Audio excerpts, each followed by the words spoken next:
I was born with a toy car in my hand. I've been a car guy since I was a little kid. I had this toy called the Blue Bus, which it turned out later, I think I still have it somewhere, was a die-cast 35 Auburn sedan. And I took that car with me wherever I went. They could never pry it away from me. It was just something I always had. And so, you know, I've always been a car guy.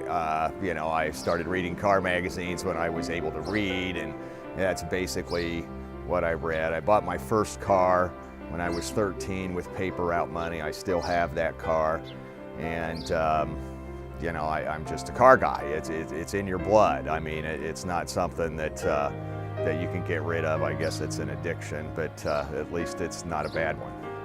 My father taught me to drive probably when I was 12 or so, because there was, we were delivering papers at 3 o'clock in the morning and there was no one around, and I was a car guy, so I mean, he taught me how to drive.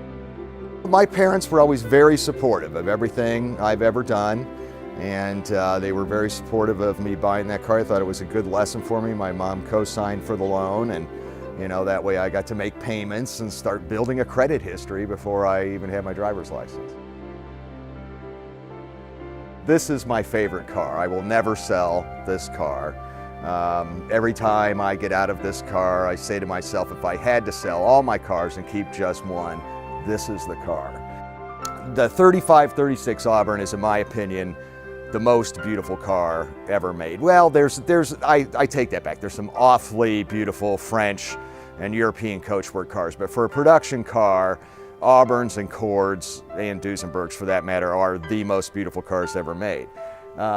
This was a relatively cheap car compared to a Packard. Now, Ford was a $400 car. This was a $1,200 car. So it was 3 times what a V8 Ford cost. But it was a quarter of what a Packard cost. This is an assembled car.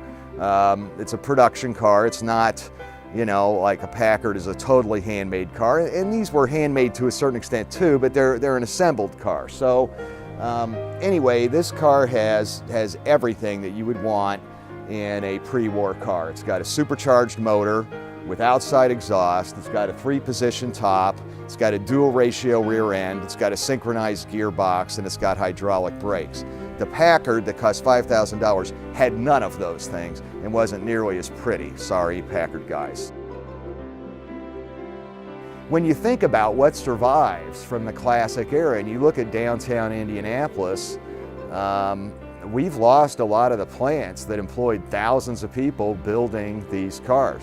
The buildings don't last. People tend to, particularly in Indiana, be of the rip it down and build something new mentality. So when you look at downtown Indianapolis, there's really a fraction of the buildings left that were there in the 30s and in the 20s during the automotive boom period. But the cars are still here. The automobile is now and has always pushed the envelope of technology.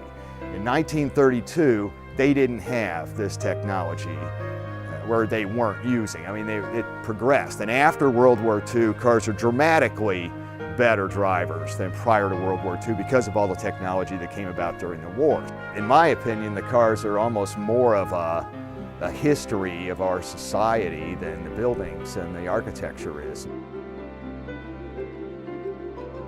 The automobile is the single most important invention of all time, period, end of story. It's the most pivotal invention of all time. It changed everything. It made people mobile. It just changed society in so many ways. It's like a living being. I mean, it has systems. It lives, it breathes, it moves. It's not an inanimate object. It's an animate machine. That's why I collect cars. I think the automobile is the single most important invention of all time, and it's our job to preserve that for other future generations to see.